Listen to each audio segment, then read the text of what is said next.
11월 17일 월요일. 집 안에 다이아몬드.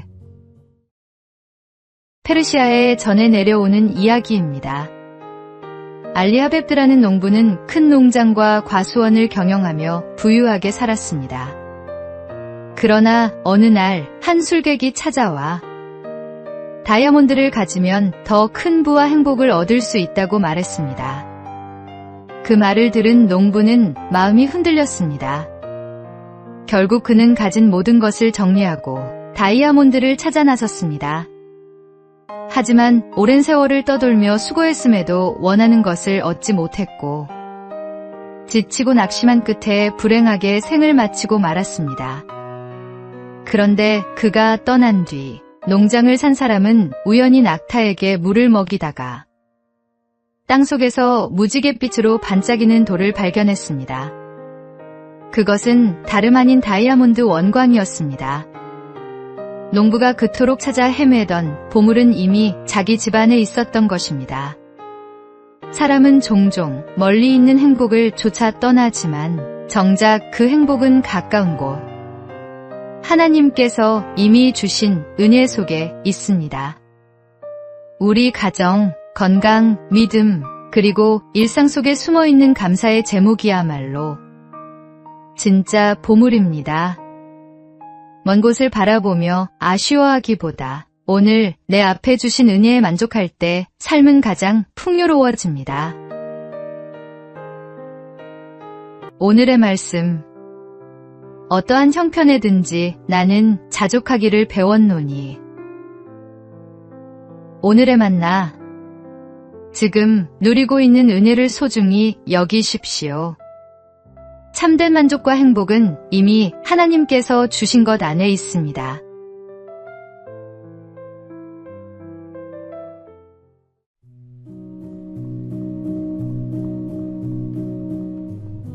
(11월 18일) 화요일. 늦지 않은 사과. 1988년 서울올림픽 복싱 라이트 미들급 결승전. 한국의 박시현 선수와 미국의 로이 존스 주니어가 맞붙었습니다. 펀치수 86대 32. 압도적 우세는 로이 선수에게 있었지만 심판은 박 선수의 판정승을 선언했습니다. 충격과 논란은 거셌고 이 경기는 올림픽 역사상 최악의 오심으로 기록되었습니다. 나중에 밝혀진 진실은 심판들이 동독의 압력과 뇌물에 휘둘렸다는 사실이었습니다.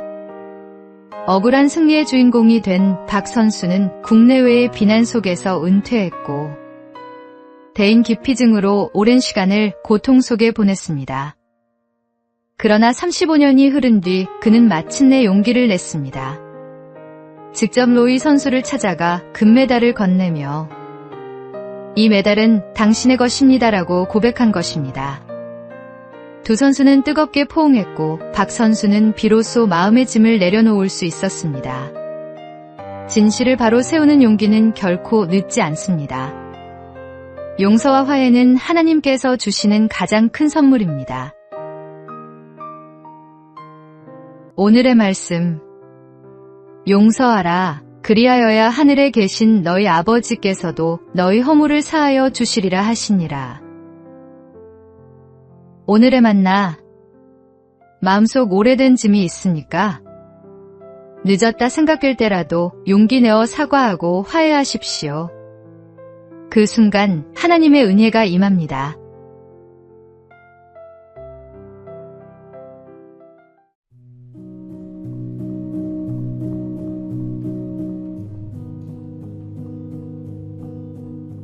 (11월 19일) 수요일.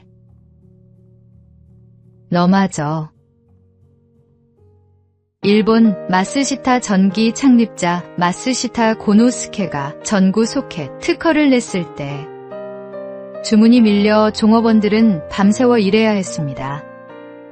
그는 납품 물량을 끝내야 하니 조금만 더 힘내달라고 부탁했습니다.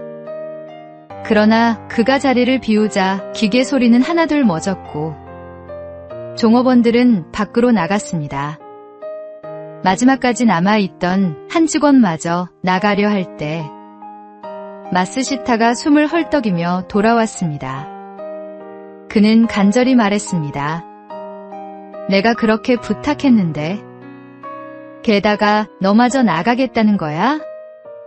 그 순간 직원은 너마저라는 말에 눈물이 핑 돌았습니다. 사장이 자신을 그렇게 믿어주고 있다는 사실이 가슴 깊이 와닿았기 때문입니다. 이 감동은 그를 변화시켰고 그는 훗날 산요 전기의 부사장 구도 세이이치가 되었습니다. 사람의 믿음도 이렇게 큰 힘을 주는데 하물며 우리를 끝까지 믿어주시는 주님의 사랑은 얼마나 놀라운지요. 당신을 믿어주시는 주님의 사랑에 감사하며 충성을 다하십시오. 오늘의 말씀. 나를 능하게 하신 그리스도 예수 우리 주께 내가 감사함은 나를 충성되이 여겨 내게 직분을 맡기심이니.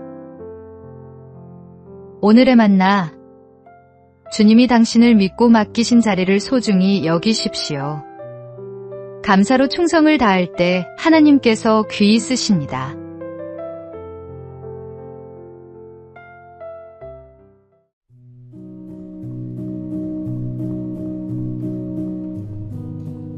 (11월 20일) 목요일.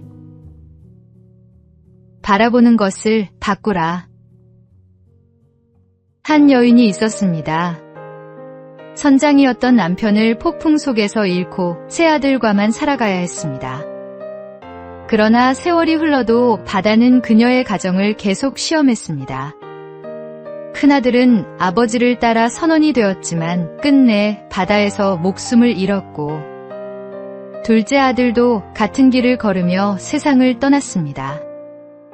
이제 막내마저 선원이 되겠다고 하니 어머니의 근심은 깊어졌습니다. 이 사정을 알게 된 목사님이 집을 방문해 말했습니다. 아드님 방에 걸린 그림을 바꾸십시오. 그곳에는 늠름한 선장의 모습과 푸른 바다가 담긴 액자가 걸려 있었습니다. 목사님은 그것 대신 평화로운 농촌 풍경이 담긴 그림을 걸어주었습니다. 세월이 흐른 뒤 가족은 실제로 농촌으로 이주하게 되었고 새로운 삶을 열 수 있었습니다. 바라보는 것이 바뀌어야 새로운 것에 도전할 수 있습니다. 인생의 방향이 달라질 수 있습니다. 하나님을 바라보십시오. 하나님은 그분을 바라보는 자를 닮은 자로 변화시켜 주십니다. 오늘의 말씀. 내가 산을 향하여 눈을 들리라. 나의 도움이 어디서 올까? 나의 도움은 천지를 지으신 여호와에게서로다. 오늘의 만나. 우리가 무엇을 바라보며 사느냐가 우리 인생의 방향을 결정합니다. 오늘 주님을 바라봅시다.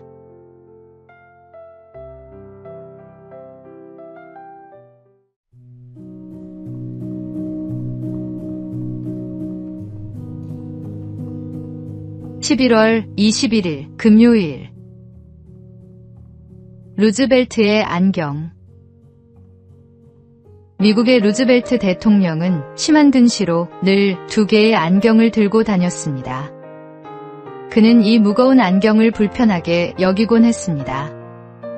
그런데 밀워키에서 연설하던 중 한 청년이 그를 향해 방아쇠를 당겼습니다. 총알은 가슴을 정확히 겨냥했지만 놀랍게도 루즈벨트는 약간의 상처만 입고 살아났습니다. 그 총알이 그의 양복 안주머니에 있던 강철 안경지대 맞아 굴절되었기 때문입니다. 평소 귀찮게 여기던 안경이 오히려 그의 생명을 지켜준 것입니다. 우리의 삶에도 이런 일들이 있습니다. 무겁고 귀찮게만 느껴지는 짐이 사실은 우리를 지키는 울타리가 될 수 있습니다. 하나님은 때로 우리가 불편하다 여기는 것을 통해 뜻밖의 은혜를 주십니다. 불필요하게 보이는 약점이 나를 겸손하게 하고 사소해 보이는 것이 위기의 순간 가장 큰 힘이 될 때가 있습니다. 그러므로 작은 불편에도 감사하며 살아가는 사람이 결국 하나님의 보호와 은혜를 경험하게 됩니다. 오늘의 말씀. 내 은혜가 내게 족하도다. 이는 내 능력이 약한 데서 온전하여짐이라. 오늘의 만나. 지금은 무겁게 느껴지는 것도 훗날 감사의 이유가 될 수 있음을 기억합시다.